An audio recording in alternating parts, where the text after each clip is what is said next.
ऐसा कार्यक्रम है जहाँ पर शायद मेरा खुद का व्यक्तित्व निखरा है, जहाँ पर आकर सफाई मित्रों का अभिनंदन कर कर मैं अपने आप को धन्य मान रही हूँ। अंग्रेजी में कहते हैं cleanliness is next to godliness, यानी स्वच्छता जो है वो अपने आप में एक दैविक शक्ति रखती है। और क्यों नहीं, इस देश को अगर हमें विकसित बना रहा है तो विकसित भारत केवल इंफ्रास्ट्रक्चर से नहीं बनता, हमें अपनी भी जिम्मेदारी करनी है और वो है स्वच्छता।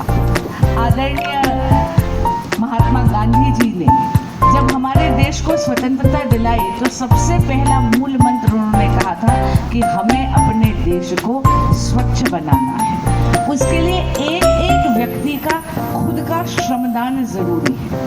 आज लाइन में जो एकदम आखिरी व्यक्ति हो ना, उसका भी कल्याण करना है। और उसी से प्रेरित होकर आदरणीय प्रधानमंत्री श्री नरेंद्र मोदी जी ने कहा है, सबका साथ, सबका विकास, सबका विश्वास और सबका प्रयास। ये जो सबका प्रयास है, इसमें कहीं ना कहीं शायद हम थोड़ी सी भूल चूक कर देते हैं। इसलिए मेरा आपसे अनुरोध है कि स्वच्छता का क्या अर्थ है। स्वच्छता से ये होता है, स्वच्छता केवल सफाई की बात नहीं है। कहीं पर भी कूड़ा मिलता है, आपको एक औलगत आएगी, लेकिन अगर जगह साफ होगी तो आपका मन भी साफ होगा, आपका विचार भी साफ होगा, आपके विचार सकारात्मक होंगे, आप पॉजिटिव एक तरीके से सोचेंगे। और यही अगर कहीं पे मान लीजिए क्लटर है या गंदगी है तो आपके विचार नकारात्मक हो जाएंगे, नेगेटिव हो जाएंगे। इसी से पहले आपने देखा होगा, हर बार जब भी त्योहार आते हैं, दिवाली से पहले क्या वो जो मेजर क्लीनिंग होती है, जहाँ पर हम सबके परिवारों में माताएं जो हैं वो झाड़न पकड़ लेती और हम सब बच्चों की भी ड्यूटी लगती थी। फादर को स्पेशली बोला जाता था कि भाई जाकर ढूंढ कर आओ, घर में पुताइयाँ होंगी। ये हमारी संस्कृति का एक निहित हिस्सा है। स्वच्छता से स्वास्थ्य भी रिलेटेड है। अगर आप एक स्वच्छ एनवायरनमेंट में रहेंगे, अगर आपके आसपास गंदगी नहीं होंगी तो आप बीमारियों को भी दूर रखेंगे। यानी स्वच्छता से आप सकारात्मक सोच रखेंगे, स्वच्छता से आप स्वस्थ भी रहेंगे। आप स्वस्थ रहेंगे, परिवार स्वस्थ रहेगा, समाज स्वस्थ रहेगा। और साथ ही में आज हम वृक्षारोपण भी कर रहे हैं। देखिए, सनातन संस्कृति में तो प्रकृति और पुरुष एक दूसरे के पूरक है।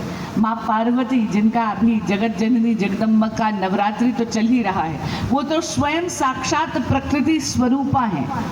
ये वो धरती है, ये वो माता है जिसने हमें धारण ही नहीं कर रहा बल्कि हमारे लिए हमारा पालन पोषण भी कर रही है। हमारी भी एक जिम्मेदारी बनती है कि इस जिंदगी में हम पर्यावरण का भी ख्याल रखें और धरती माता का भी ख्याल रखें।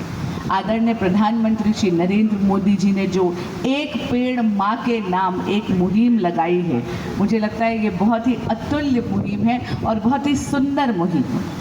आज के दिन तो भारत में ये एक जन आंदोलन बन रही है। इससे ना केवल आप धरती माता का धन्यवाद करते हैं बल्कि उस माँ का भी धन्यवाद करते हैं जिसने आपको पाल पोस के बड़ा करा, जिसने आपको जन्म दिया। यदि माँ जीवित है तो उनके वात्सल्य का प्रतीक बन जाता है पेड़, और यदि कृष्ण माँ को चुरा कर ले गए हैं तो उनकी स्मृति को जीवंत करता है ये पेड़।